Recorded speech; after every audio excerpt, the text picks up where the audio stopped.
House of Representatives resumes plenary with defections recorded to APC and PDP.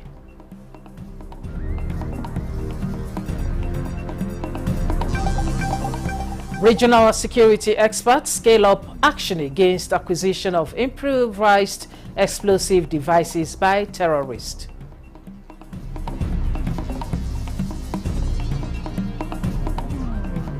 Federal government launches NIN authentication service for secure and seamless identity verification across MDAs.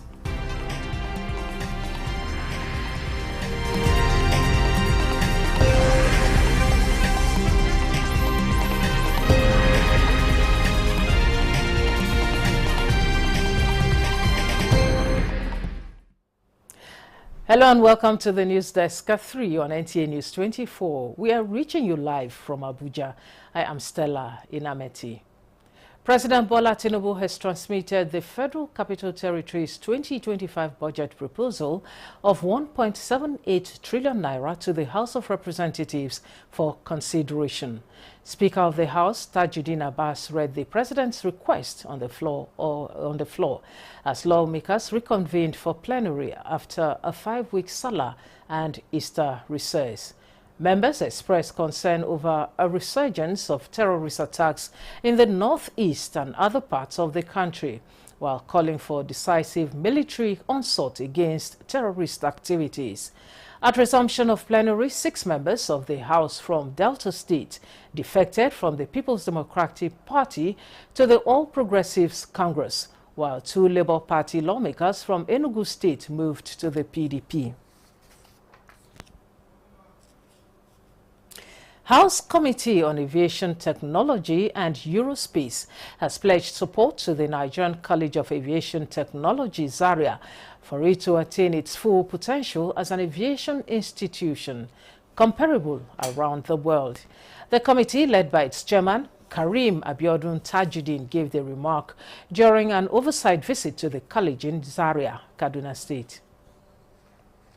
Juma Ismail was appointed months ago to head the Nigerian College of Aviation Technology, Zaria. And now, this oversight visit by the House Committee on Aviation and Aerospace Technology is part of the quest to position the college as an aviation training hub in Africa. The lawmakers get down to business, engaging the rector and departmental heads on the standards of the college, especially at the training school, to ensure alignment with the Renewed Hope agenda. Simulate rain, thunderstorm, turbulence, simulate other aeroplanes. The committee also inspected the smoke and fire simulator, said to be one of the best in Africa, as well as the Boeing 737 simulator station for training pilots. This is possibly the best that you could get. With that, nobody will want that kind of an edifice to go down. By the time we get back, we will turn in our report and see what we can do to actually move this place forward. Right from whether a cleaner or a driver of a vehicle inside an airport needs to have a license and other things, so not talk of pilot. So every aspect of aviation is being given license before it operates. So we are now providing the trainings, both the ab initio, that's the initial, and also the continued professional development. Since establishment in 1964, the Nigerian College of Aviation Technology, Zaria, thrives as a leading institution in regional aviation education. With state-of-the-art facilities and rigorous training programs, it equips pilots for the industry. Mitaire Ikben, NTA News. On security matters, regional security experts converge on Abuja to scale up action against acquisition of improvised explosive devices by terrorists. Defense correspondent Ismail Musa brings us update from the Counter-Terrorism Center in the office of the National Security Advisor in Abuja, where experts are tackling the pressing issue of increasing IED attacks on terror groups. Aside threats related to the proliferation of small and light weapons, the use of improvised explosive devices by terrorists expanded between 2014 and 2022 in West Africa, with Cameroon, Niger, Mali, Cote d'Ivoire and Nigeria bearing the brunt. IED has become a popular weapon of choice to terrorists due to its accessibility and ability to cause mass destruction. The Small Arms Survey of 2022 indicates more than 2,200 IED-related incidents between March 2014 and September 2022, with 6,600 casualties in the region. The threat of terrorism knows no border, and it's highly through collaborative efforts such as this that we can effectively confront and defeat this menace. We consider the capacity building efforts of the West Africa Capacity Building Working Group and our West African partners more relevant than ever. The agenda of this meeting builds, among others, on the Working Group's regional meeting of 2023, which emphasized the need to strengthen national and regional counter-IED expertise, disrupt the supply chains of IED components, and turn intelligence into evidence. Threat posed by IED are further compounded based on the fact that the items used for the illegal manufacturing of the device are cheap and easily accessible. The program is focused on sharing knowledge and best practices to consolidate efforts to effectively prevent and counter the acquisition and use of IED by terrorist groups in West Africa. In Abuja, Ismail Musa, NTA News. We also have a report that the Economic and Financial Crimes Commission says it has granted administrative bail to Martins Vincent Osei, who would be released after fulfilling all the bail conditions. In a statement issued in Abuja, the EFCC averred that the suspect was arrested after several invitations were extended to him, which he did not honor. The arrest of the suspect was as a result of a series of petitions bordering on sundry issues of alleged financial crimes raised against him. EFCC maintained that the petitions against Martins Vincent Osei bordered on grave allegations of financial malfeasance, which the Commission cannot ignore. The Commission reaffirmed its determination to continue its fight against money laundering and other financial crimes. The federal government restates its commitment to fostering an environment conducive for business owners operating in the country within the ambit of a strong legal system to enhance their business operations. Attorney General of the Federation and Minister of Justice Lateef Fagbemi, SAN, said this at a national dialogue on advancing business and human rights in Nigeria. The minister reveals government's plan for wholesale and inclusive implementation of the action plan, with positive results already being observed in the stronger bond between government and civil society, with Nigeria being a reference point for responsible business conduct. Particularly those most vulnerable to rights violations, to actively participate in decisions that affect their lives and livelihoods.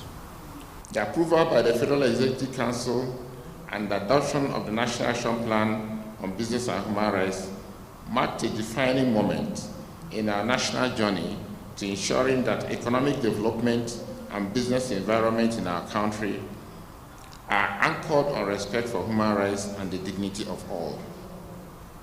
I would like to commend the government of Nigeria for its leadership on this agenda. The National Action Plan on Business and Human Rights is not just a technical tool.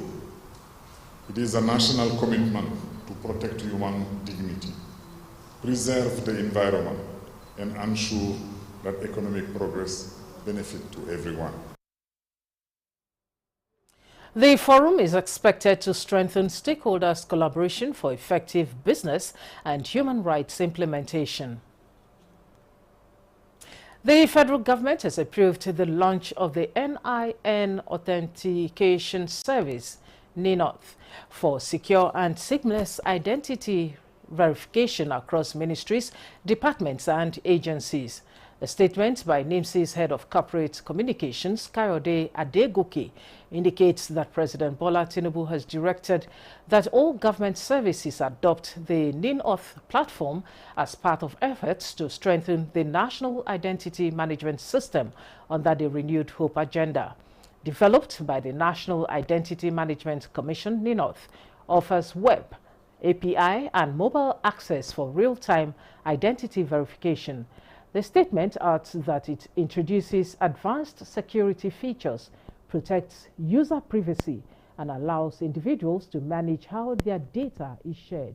Adegoke says the service will be used for processes including SIM registration, passport applications, tax filings, driver's license renewals, and access to intervention programs. NINOF, he says, is now the exclusive platform for NIN-based verifications and authentication across MDAs. Nigerians are advised to download the NINOF app on their smartphones with implementation guidelines available at ninof.nimc.gov.ng.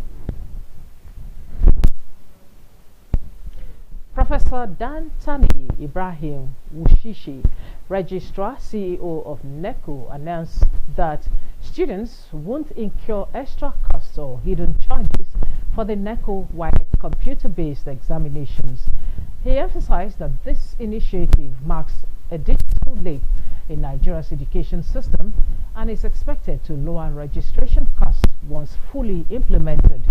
This was shared during a discussion on the NECO-WAEC CBE initiative on NTA's Good Morning Nigeria. Kemini Williams has details. Government's plan to switch WAEC and NECO exams to computer-based examinations by 2026 has sparked debate in Nigeria's education sector. While some see it as a digital leap forward, others worry that many schools, especially in rural areas, aren't ready. However, NECO and WAEC officials are sure that concerns are being addressed and will be resolved in time. There are infrastructural gaps which we would not shy away from. One of it is the fact that we have schools within the rural areas that may not even have seen a computer before. We have schools within the rural area that don't even have power to power these systems. We have schools within the rural area that don't have internet connectivity. The government is looking into how to mitigate these issues, these challenges that you have raised. For WAEC exam, some schools are running the computer-based exam right now. It's just a selected number of schools. But from next year, all the objectives, all will be online. And so what is in place is that the schools that have the facilities will sit the exam in their schools, while those that do not have will be pulled to common centers. There's going to be increase in the cost of registration for the examination on the side of candidates and parents. When the implementation stabilizes, the cost will reduce, because once provision of infrastructures have been made, there are only technical issues to address, and this will reduce the cost of production of question papers, will reduce the cost of production of answer script, will reduce the cost of some other logistics that has to do with vehicles, purchase vehicles maintenance, and other non-sensitive examination materials that goes with SPAP. So by the time the system stabilizes, there will be reduced costs.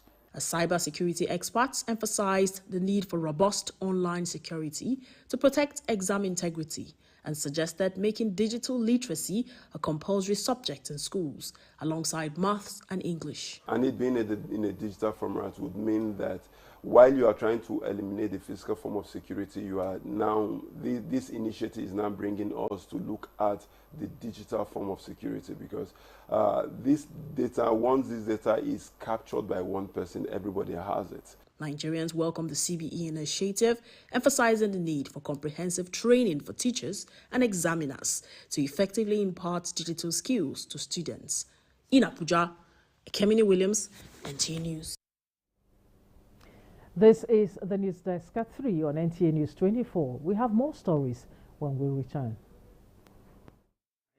By extension, you are educating the world. If that man was actually given 10-15 years, I don't think he will be coming back again to come rape the same child again. If you choose a criminal as your role model, there is every possibility that you will find yourself in jail. 30 Minutes is a current affairs program that offers our viewers in-depth analyses on national and international issues through expository interviews and investigative reportage.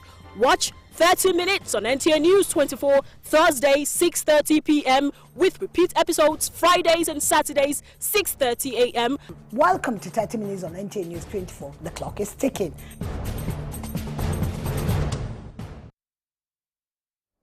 Welcome back and thanks for staying with us. The judiciary, as the third arm of government, is the final arbiter of justice, and the public perception of justice depends on the credibility of the judicial officers. In the light of this, the National Judicial Council, under the leadership of the Chief Justice of Nigeria, Justice Kudirat Kekere-Ekun, is poised to restoring the integrity of the judiciary through the quality of the verdicts coming from the Temple of Justice. In this report, Dele Atumbi of our Judiciary Desk takes a look at the expectations of the NJC from the new judicial officers. These are the new judicial officers on the bench who expectedly have made their impact in the legal practice. Their elevation from the bar to the bench represents a crucial transition from legal practice or pure judicial service to a position that carries immense constitutional and ethical responsibilities. With their new role as judicial officers, the National Judicial Council expects that their judgment be reasoned, impartial, and courageous. While their appointments are a testament to their merit, diligence, and demonstrable legal acumen, the office they now occupy requires more than intellect and learning. As guardians of justice and custodians of the rule of law, their new role demands wisdom, patience, integrity, sound judgment, and an unwavering commitment to the ideals of justice. Triton underscores two interrelated imperatives in the judicial process: the need to deliver justice without undue delay, and the imperative of doing so with utmost quality, clarity, and coherence. Judicial expressions must not be reduced to mere metric or speed. This is because decisions and qualities of decisions do not merely impact the practice before them. They shape public trust, promote social stability, and contribute to the development of the rule of law in our nation. As judges of the Superior Courts of Record, they must avoid the misuse of power to grant ex parte orders, as the National Judicial Council has zero-tolerance policy where abuse is established. In Abuja, Dele Atumbi, NTA News. The National Open University of Nigeria is committed to ideals of accessible, technologically enhanced education and cutting-edge research that addresses national development and global goals. This is coming from the management of the institution at the opening ceremony of a group of chemists, one of whom is the Vice-Chancellor of the university, Professor Olufemi Peters, Vice-Chancellor Academic, Professor Chuedu Mafiana, who represented his principal, believes that the group's theme, which is advancing sustainability through AI-driven chemistry, aligns with the university's vision of fostering innovation that is both scientifically rigorous and socially responsible. AI-enhanced green chemistry to sustainable materials and smart manufacturing should not just be seen as mere academic pursuit, but in addition as essentials to building a resilient, knowledge-driven economy in Nigeria and across Africa. Those who contributed to the conversation said the goal is to spark dialogue, challenge assumption, and inspire actions across disciplines and borders. A paper was delivered on computations towards scalable and efficient factories for organic synthesis. This is the News Desk at 3 on NTA News 24. Here is a recap of our major stories. House of Representatives resumes plenary with defections recorded to APC and PDP. Regional security experts scale up action against acquisition of improvised explosive devices by terrorists.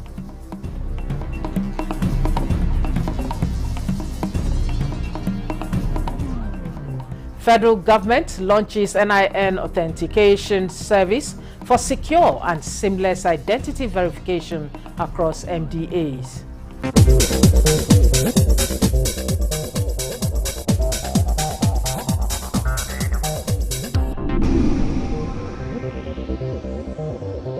This is NTA News 24. Thanks for staying. The Abuja Metropolitan Management Council has resolved to use the sledgehammer on anyone who contravenes the city master plan. AMMC coordinator Felix Obua handed down this warning when he led other city managers on a tour of some sites within the city center. Onoze Yakubu reports.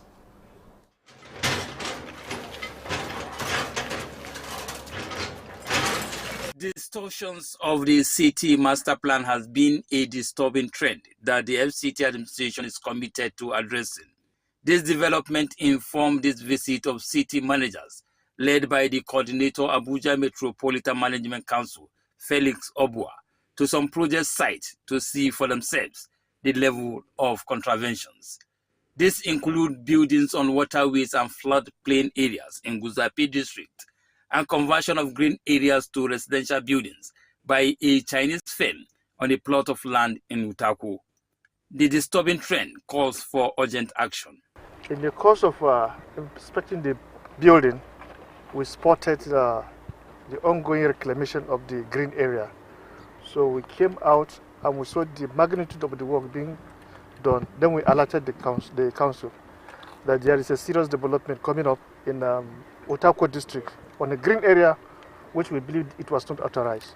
So that was the beginning of what we are doing today. You have plant life, you have animal life.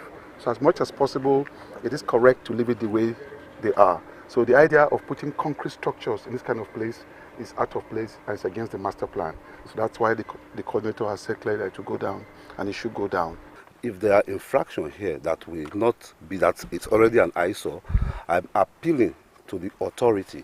You know, we cannot do anything with the authority. We always support them. We will pull out every infraction here as is going to be specified by the authority, and we'll take them out, and we'll take them out ourselves. We'll bear the cost. So we just appeal that the authority should at least allow us at least maybe 2 weeks. We'll start breaking them down. We'll take them down ourselves. We have been law-abiding, and I don't think we have had issues with authority before, and this is not going to be the first. The city managers unanimously condemned the ugly trend, while the AMMC coordinator Felix Obua heeded the passionate appeal from the developer, requesting for more time to salvage his property. We have agreed that the motion will continue. But as a matter of fact, since you have decided and you have agreed that you have defaulted, we are giving him the requested 2 weeks within which to remove all the contraventions here, without which we will come back here at the end of this month. If that is not done, we will demolish everything. We have already communicated to him what is needed of him to do, and I have authorized the director, domain control, to do the needful should he refuse to act accordingly as requested. The coordinator, however, maintained the council's stand to end the distortions of the city master plan. Onoze Yakubu, NTA News. It was a festive atmosphere in Guri local government area of Jigawa State as residents and leaders gathered to welcome Governor Umar Namadi. The visit underscored the community's progress since the return of peace, with farmers now reclaiming their livelihoods amid improved security. Mohammed Musa Askira reports on how stability is paving the way for agricultural revival in the once troubled region. The people of Guri local government lived under the shadow of persistent farmers-herders conflict, a crisis that crippled agricultural activities and deepened poverty across the community. But today, the narrative has changed. Thanks to deliberate peace-building initiatives championed by Governor Umar Namadi, the people of Guri are now returning to their farmlands with renewed hope, and the results are visible.